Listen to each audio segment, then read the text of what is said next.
आणि गरमीमध्ये जो हा वेन होते त्याची कटिंग हे 90 ते 110 दिवसामध्ये कटिंग येते. कटिंग बरोबर 95 ते 110 निसोड पासून. हा आता समजा 1 जूनला जर निसवण होत असेल तर सप्टेंबर 10 सप्टेंबर पर्यंत याची कटिंग येणार जवळपास 100. आता त्याच्यासाठी फ्रूट केअर आपल्याला हे करायचे की बीआय जर आपण करत असेल केलं पाहिजे. बीआय मध्ये डेसिस हे 10 ml, आयडॉल 25 ml, दक्षिणेच्या साईडनं त्याला हे करायचं, कारण त्याचा जो घड म्हणजे ही जी वेन येते ती दक्षिणे साईडला येते. कारण दक्षिणेकडनं काय येतं की पूर्वेपासून जो सूर्य उगवतो पश्चिमेला मावळतो, म्हणजे पश्चिम आणि दक्षिणेच्या त्या दोन्ही बाजूंच्या मध्ये तो मावळतो. तर ती संध्याकाळचे जो टेम्परेचर असते ते त्या साईडनं असते, म्हणून तो घड त्या साईडला बाहेर पडतोय. त्याचं मेन हे गणित आहे. हे काही लोकांना माहिती नाही, म्हणून ते घड ह्या बाजूला येतात. तर त्यामुळे तो जी व्हेन निघणार आहे, घड जो वरती जो व्हेन निघेल त्याचा जो वरती हा डोळा जो निघेल तो त्या साईडनं दिसणार आपल्याला, इकडनं नाही दिसणार. छोटं पान सगळ्यात वरती छोटं पान आलं 28 ते 32व्या पानामध्ये हे घड व्हेन होते. ज्यावेळेस 32 पानं निघतात त्यावेळेस व्हेन सुरू होते. छोटा पान वरती निघालं तर व्हेन समजायची. आणि त्याला बीआय करताना कर्टन बॅक म्हणजे पूर्ण फवारणी झाली, म्हणजे पूर्ण ते निघाले. 8 कापले गेले, 8-9 आपले फण्या राहिल्या. आता हे बघा, आता हा गॅपिंग म्हणजे 1 2 3 4 5 6 7 8 9 ही 10वी ठेवाच. त्याच्यानंतर ही काढून घ्या, नंतर आणखी याला खाली निघू द्या.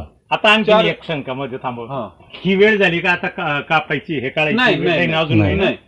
जोपर्यंत हे जे फ्लावर म्हणजे आपण हे सगळ्यात खालचे आणि हे जे काळे असतात हे काढून घ्यायचं कधी, ज्यावेळेस पूर्ण काळे पडतील त्याच्यानंतर तो हे करायचं, म्हणजे फण्या मोडायच्या त्याच्यानंतर. म्हणजे हे काळे पडल्याशिवाय फण्या मोडायच्या नाही, म्हणजे खाली 4 इंच आणखी निघू द्यायचं जवळपास.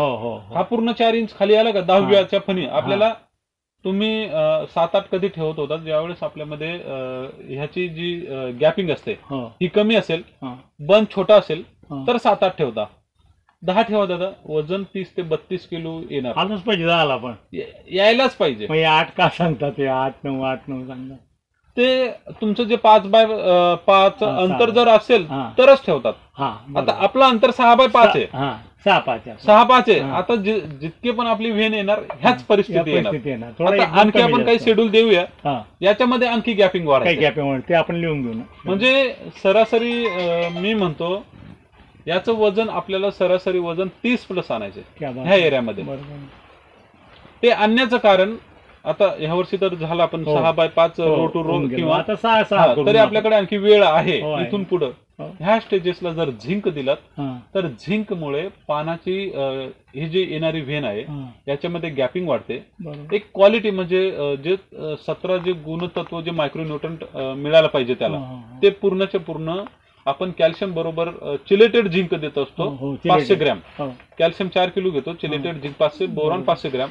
त्यामुळे काय होतं की कॅल्शियमची कमी जर असली तर ह्या 2 फण्यातलं अंतर कमी, 2 पानातलं अंतर कमी, वरती गुच्छावून जातो पानं. त्यामुळे ही वेन एकदम छोटी निघते. ही जी वेन आहे एकदम छोटी निघते कारण अटकून जाते वरती. पानं वरती जर गॅपिंग आपलं अटकलं तर याची वेन अटकणार.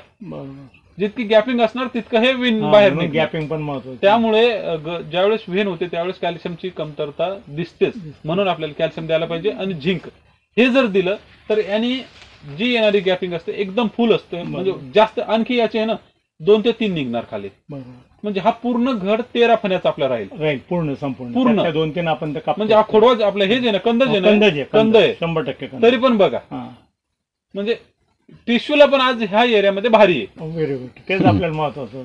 म्हणूनच मी माझ्या प्रत्येक व्हिडिओमध्ये किंवा प्रत्येक शेतकऱ्यांना सांगतो की जितकं अंतर तुम्ही मेंटेन ठेवसाल तितकं आपली केळी मेंटेन राहते. तर ह्या गोष्टी आपल्याला करायला पाहिजे. याच्यानंतर एक स्प्रे मग डायरेक्ट आपले कर्टन बॅग फक्त लक्ष देणे.